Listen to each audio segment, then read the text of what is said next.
to license it.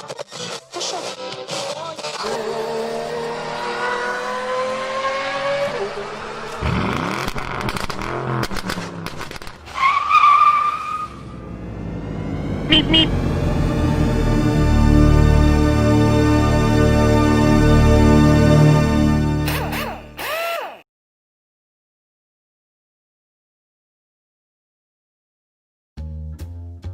Hi everybody, and a warm welcome back to Maple Leaf Matchbox Makeovers. I'm Andrew, and on the bench today is a Corgi Juniors Fiat X1, which is a very popular diecast, and you can see why. It's a nice looking little car. Mine is pretty well worn, as are most of them that I collect from eBay. And this has some deep scratches on the top. The decals are worn right out.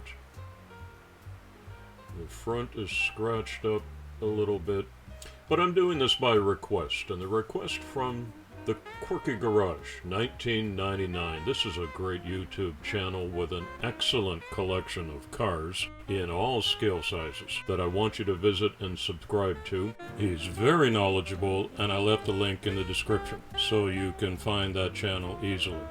And the request was for lime green. I thought that was crazy till I did a little online research and found that was one of the original casting colors. So I'll do my best today to fulfill that request. It came from a recent eBay car haul video that I uploaded about a month ago. Into the bench vise to remove just one rivet this time. The other end of the car is attached actually by some inserts into the tail.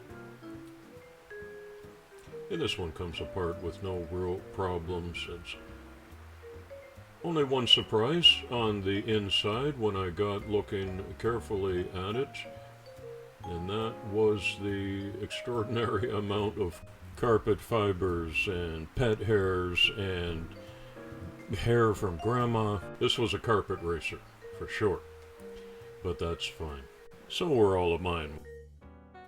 The X1 had a transverse engine and gearbox in a mid-mounted rear-wheel drive configuration, and it was the well-known 1290cc four-cylinder engine which delivered a whopping 75 horsepower. The car was designed by Bertone and manufactured by Fiat from 72 to 82, and subsequently by Bertone from 82 to 89.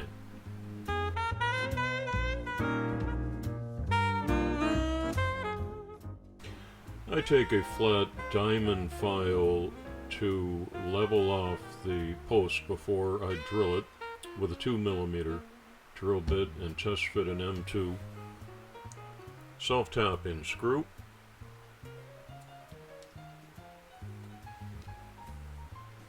We're off to a good start here.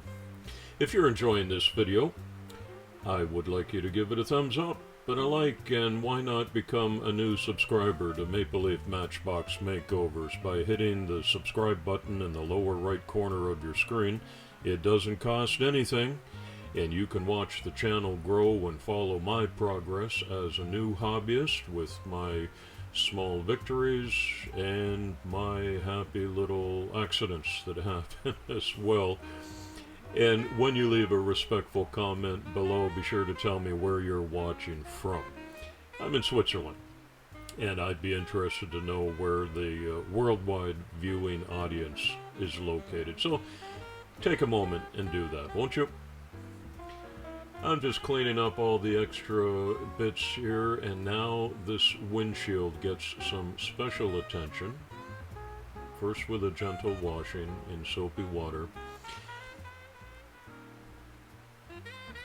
And I won't show you every step, but I am going to lightly give this a wet sanding progressively from about 1,000 grit right up to 3,000. And that takes about 5 or 6 minutes, and then I apply this plastic polish with a Q-tip. And at first I just apply that, and you can actually feel the abrasiveness And you work that in, and when I flip the Q-tip over, you can actually hear the squeaking sound, and you know that it has done a wonderful job. And the final step in the windshield detail is to dip it in this Pledge Revive It, which is simply a floor polish, and you have a brand new looking windshield. Well, that turned out tremendously well. Some are better than others, and I'm pleased with the results there. Only the metal body goes into the paint stripping gel, this time decals and all. And I put it in this specially designed hypobaric chamber that closes down and snaps closed. And I'll leave it in there for, I don't know, an average of about 30 minutes, sometimes more, sometimes less.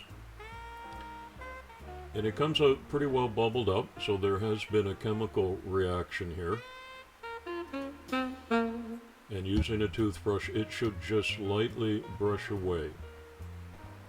And it does, in this case. Now, these were not actually decals, they were stickers. And so I apply a little bit of fingernail technology here to try to remove the residual glue that's actually quite thick. And I wasn't successful with my fingernail, but neither was I discouraged, because the wire brush on the Dremel tool is going to just hum over that and take it right away. So that's no trouble. But my biggest concern were the deep scratches and gouges in the targa top. So the wire brush and then some very, very fine steel wool is applied. If there's any little scratches left, the steel wool does a wonderful job. But because of the damage on the top, I'm going to give it a special sanding treatment. So this is 320 grit to begin with. That was effective, and I move up to a finer 600. Again, fairly light pressure here, and it is wet dry sandpaper.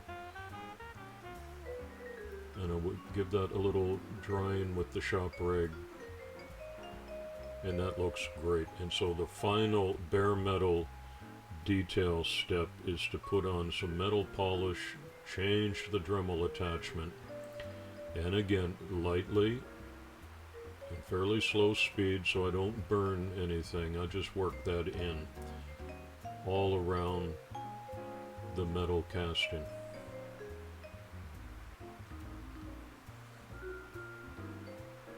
So one of the pleasures of this hobby is finding this stage of transformation from a very well-worn, scratched up, damaged casting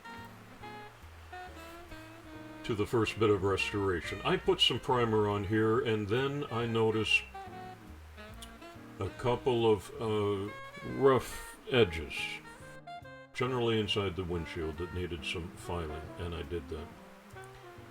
And here's where things started to go sideways for me on this particular restoration. I searched for lime green paint to fulfill the Quirky Garage's request, and I got some, but I've never used this brand before. And although the first coat went on well,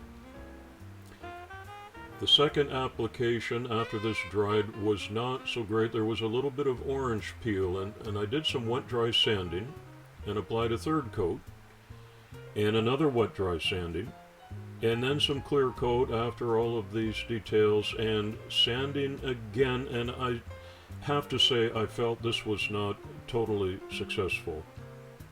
Although not the worst I've ever seen, I was unable to remove all of that orange peel. But as it goes into a gift bag as a toy at the Goodwill shop, I felt this would pass muster.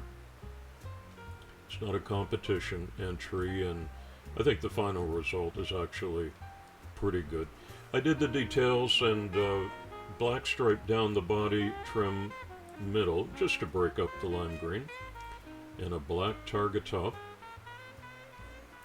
And there were no details on the front because it's actually a plastic assembly that's part of the way that it snaps together. But the rear tail lights and the Maple Leaf Matchbox Makeovers vanity license plate were added. And one screw puts it back together.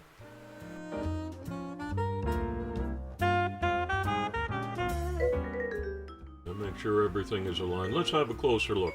I did a wheel swap on this. Green light wheels. I think they look nice on the car. Targa top. Black stripe done with a Molotov pen down the side, both sides.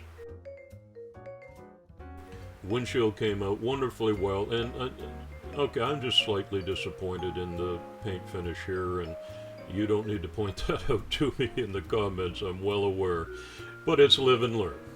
Perhaps it was the spray can brand, or probably more likely my level of skill at this point, but here's how it turned out.